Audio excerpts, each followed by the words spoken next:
جمیمہ کہ وہ 52 سال کی ہے، لیکن عمران خان دیکھیں نا، وہ تو 5 بچوں کی ایک ماں تھی جو بشرا بی بی ہے، اس سے جا کے اس نے شادی کر لی تھی عمران خان نے.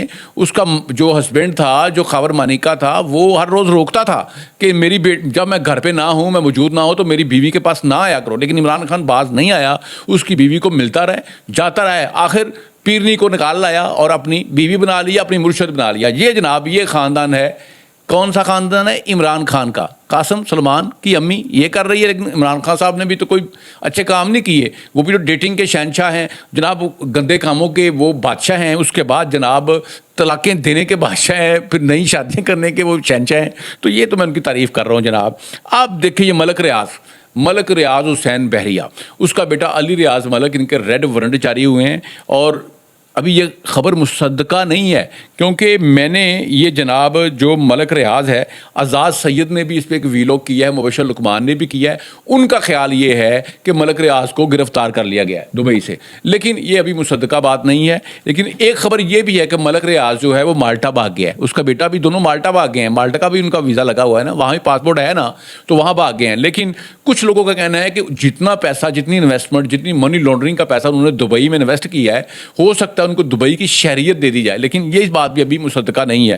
ملک ریاض وہی ہے، جب یہ گرفتار ہوا تھا، جب یہ ملک سے بھاگا تھا، ہمیں لوگ کہتے تھے جناب ملک ریاض کا کوئی بال بھی بھینگا نہیں کر سکتا. لیکن اس وقت ملک ریاض ترلے منتوں پہ آیا ہوا ہے. اس نے ہماری اسٹیبلشمنٹ کے ترلے کیے ہیں، حکومت کے ترلے کیے ہیں، اس نے زرداری صاحب کے ترلے کیے ہیں، صدر پاکستان کے ترلے کیے ہیں کہ کسی طرح میری خلاصی کروائیں، میری جان چھڑوائیں. لیکن اس وقت اکیلی حکومت اس کے پیچھے نہیں، پوری ریاست اس کے خلاف کارروائی کر رہی ہے. اور وہ جن سیاسی سرگرمیوں میں وہ ملوث تھا اور ملک کے اندر وہ افراتفری پھیلانا چاہتا تھا، عمران خان کو سپورٹ کر رہا تھا، اس کو جہاز دیتا تھا، اس کو پیسہ دیتا تھا تاکہ ملک میں جی ایچ کیوز پہ حملہ کرو، وہاں پہ کور کمانڈر ہاؤس پہ حملہ کرو، 9 مئی کرو. یہ ملک ریاض کا اصل قصور یہ ہے کہ 9 مئی کرانے والوں میں ملک ریاض کا پیسہ لگا ہے، ملک ریاض کے وسائل لگے ہیں. اس لیے ریاست نے فیصلہ کر لیا ہے کہ اس کرپٹ، بے ایمان اور چور بندے کو پاکستان میں بزنس نہیں کرنے دینا اور اس کو کیفر کردار تک پہنچانا ہے. ملک ریاض پہ ابھی جو کیس ہے وہ صرف $3.5 بلین کی منی لانڈرنگ کا کیس ہے.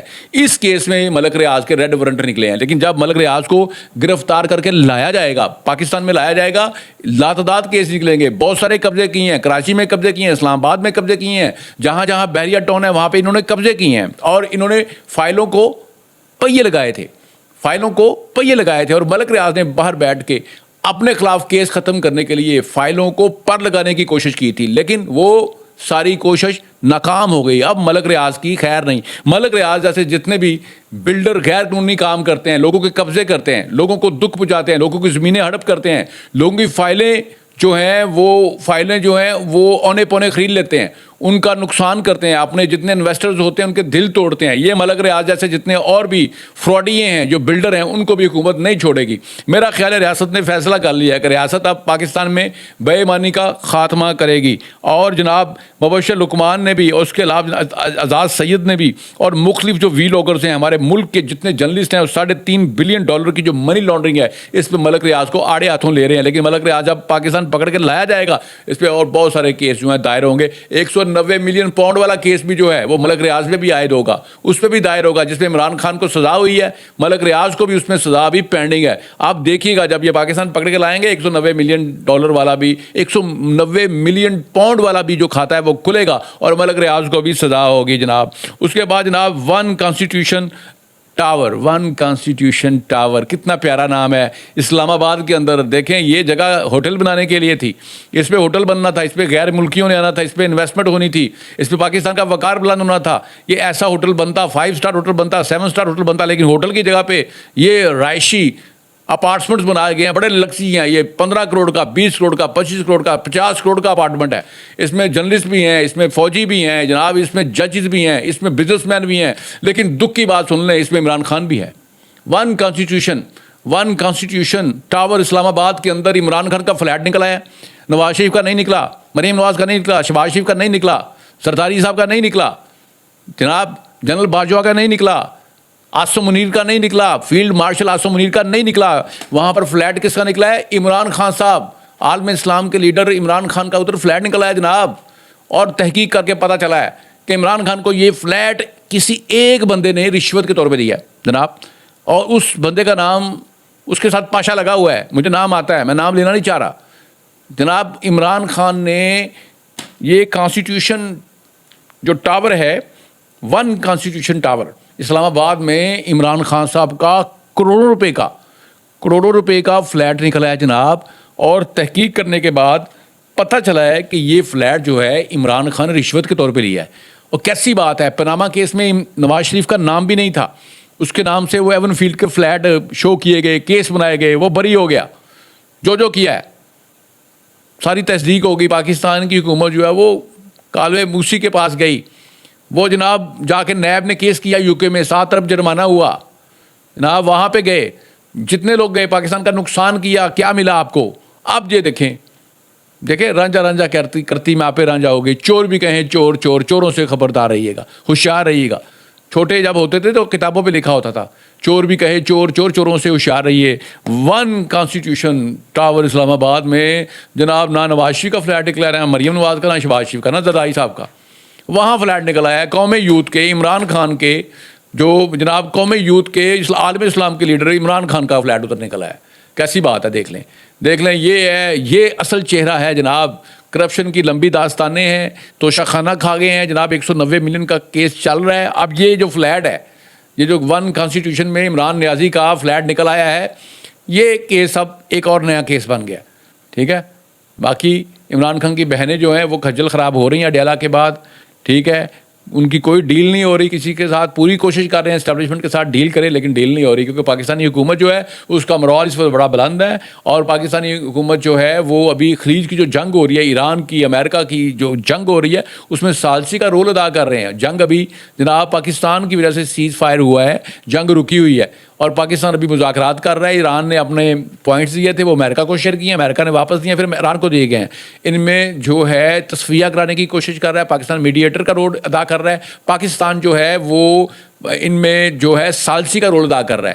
اگر پاکستان ایران اور امریکہ کی جنگ رکوانے میں، ان کی ڈیل سیٹل کروانے میں، ان کے مذاکرات کامیاب کرانے میں کامیاب ہو گیا، تو یقین جانے ہمارے ملک کے کاروبار بھی چلیں گے، پیٹرول بھی سستا ہوگا، لاک ڈاؤن بھی ختم ہو جائے گا. جناب لاک ڈاؤن بھی ختم ہوگا. اس کے بعد جناب یہ جو جتنا پیٹرول مہنگا ہوا ہے یہ بھی ٹھیک ہوگا، بجلی کی روانی بھی ٹھیک ہوگی، گیس کی روانی بھی ٹھیک ہوگی. اگر پاکستان نہیں جنگ، پاکستان کا مسئلہ یہ ہے، پاکستان ان پہ انحصار کرتا ہے، گیس وہاں سے آتی ہے، آئل ادھر سے آتا ہے، ہماری انرجی کی ضروریات وہاں سے پوری ہوتی ہیں، ان ملکوں سے ہمیں ریمیٹنس آتا ہے. اس لیے پاکستان بڑا سیریس ہے اور میڈیٹر کا رول ادا کر رہا ہے، ثالثی کر رہا ہے، تاکہ یہ جنگ نہ ہو. جنگ رک جائے گی تو پاکستان کے حالات ٹھیک ہو جائیں گے. 8 بجے سارا شٹ ڈاؤن ہو جاتا ہے، دکانیں بند ہو جاتی ہیں، عام دکانیں بند ہو جاتی ہیں، 10 بجے ریسٹورینٹ بھی بند ہو جاتے ہیں. لیکن افسوس کی بات سن لیں، پنجاب حکومت کو اس پہ ایکشن لینا چاہیے، پاکستان کی حکومت کو ایکشن لینا چاہیے. بہت سارے ایونٹس جو ہیں وہ رات گئے تک جاری رہتے ہیں. یہ غریبوں کے لیے لاک ڈاؤن ٹھیک ہو رہا ہے، ان کی شادیاں ٹائم پہ بند ہو رہی ہیں، ان کے ہوٹل بھی ٹائم پہ بند ہو رہے ہیں. لیکن اشرافیہ جو ملک کے امیر ترین لوگ ہیں، وہ رات کو 2 بجے تک بجلی کا استعمال کر رہے ہیں، وہ لائیو کانسرٹ بھی کروا رہے ہیں، میوزک کر رہے ہیں، لیکن ان کو پوچھنے والا کوئی نہیں. اگر حکومت لاک ڈاؤن کروانا چاہتی ہے، 10 بجے سب کچھ بند کرانا چاہتی ہے، تو جو امیر لوگ ہیں اشرافیہ، ان کے بھی بند کروائے. ناظرین میرے ویڈیو کو شیئر لائک ضرور کیجیے گا، اور پاکستان سے محبت کا اظہار ہمیشہ کرتے رہیے گا. پاکستان ہمیشہ زندہ باد.